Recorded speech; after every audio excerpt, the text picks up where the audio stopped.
Hey everybody, and welcome to Honeybee Entertainment. I'm your Coach B, and today I want to take a few minutes to highlight the Overwatch 2 Spotlight that happened earlier this week. They covered the entire roadmap for the 2025 year, and I wanted to go through and break it down a little bit, primarily focusing on the changes that will be coming next week as Season 15 goes live. On screen, I have the roadmap up. In this next season, we'll be getting perks. This is a brand new system where every hero will now have minor and major perks available to them. At the beginning of the game, and as the game progresses, you'll be able to choose these perks and create new builds for your favorite heroes. Other than that, we'll be getting a Zenyatta Mythic skin, a Widowmaker Mythic weapon, as well as resetting the competitive system so that you'll have to go through your placement matches again, as well as adding in the brand new competitive skin, the Galactic Weapons.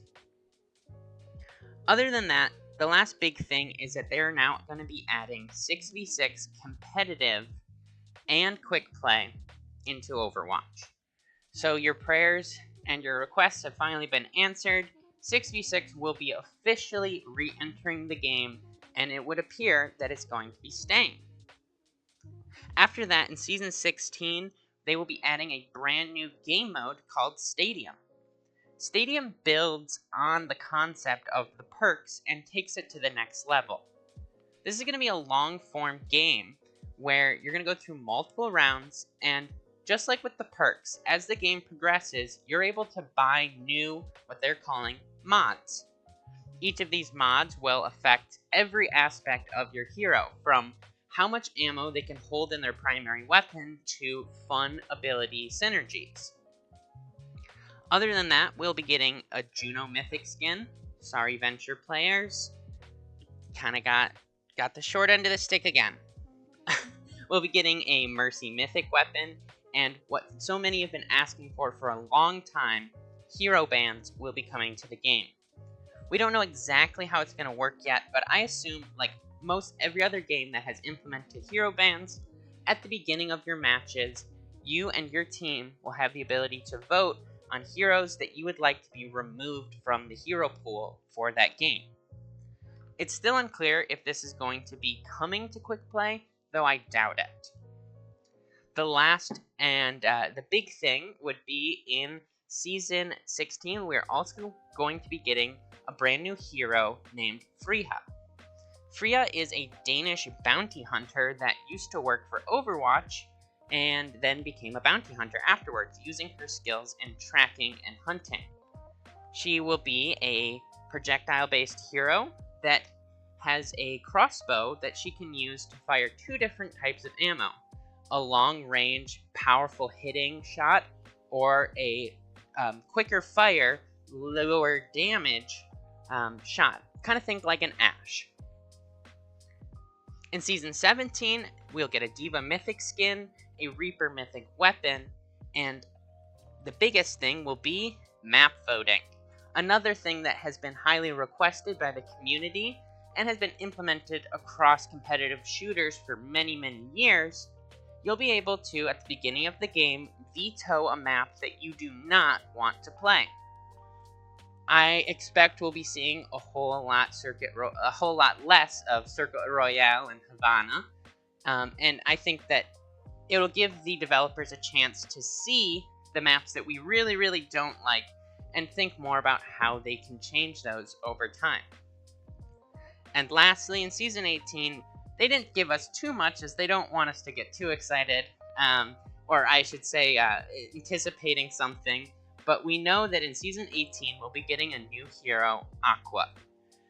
From the rumors, it looks like Aqua is going to be a melee-based DPS hero, perhaps a support, because Free has a DPS, and we follow a tank DPS support circular motion with the hero releases. But I wanted to jump in and cover the perks. Okay, so full disclosure, I was going to go over every ability for each of the heroes, but the video ended up being over an hour long, so instead I have opted for simply going over the perks and simply talking about the good, the bad, and the ugly. So, without a further ado, let's continue the video.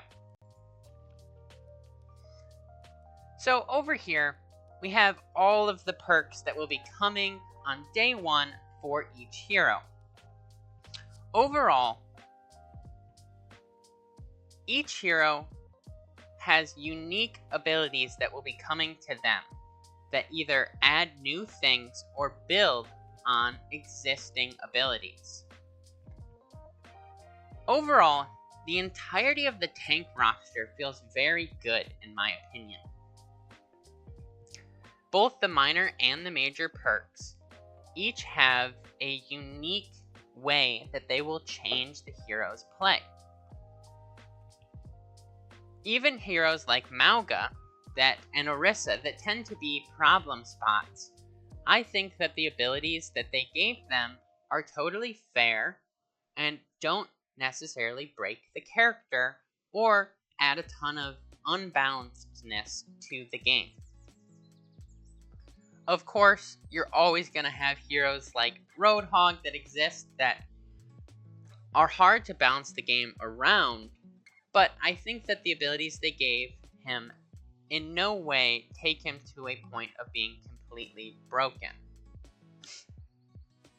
However, moving down to the DPS roster, I would say I'm less satisfied, and I think that this is the section that is going to need some more balance over time.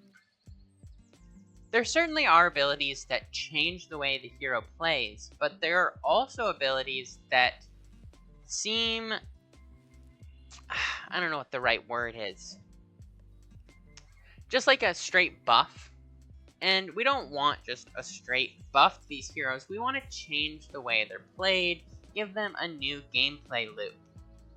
For instance, Mei. A primary fire range increase, a secondary fire ability that simply adds slowing to the effect, the ability to freeze people while you're in your ice block. All of those things just make Mei more of a menace and make her stronger without really changing how she plays. However, with all of that being said, this is something new, and like I said, coming day 1, I think these abilities are okay. Over time, we're going to have a chance to balance, because no matter what, whenever something new is added to the game, there will always be things that are underpowered that need to get boosted, and things that are overpowered that are going to have to get nerfed. I think that, like I said, the DPS roster and as well the support roster have a similar problem that will need to get addressed. Just like the DPS roster, the support roster also is full of abilities that don't necessarily change the gameplay loop for the hero, but rather simply upgrade and boost the abilities they already have.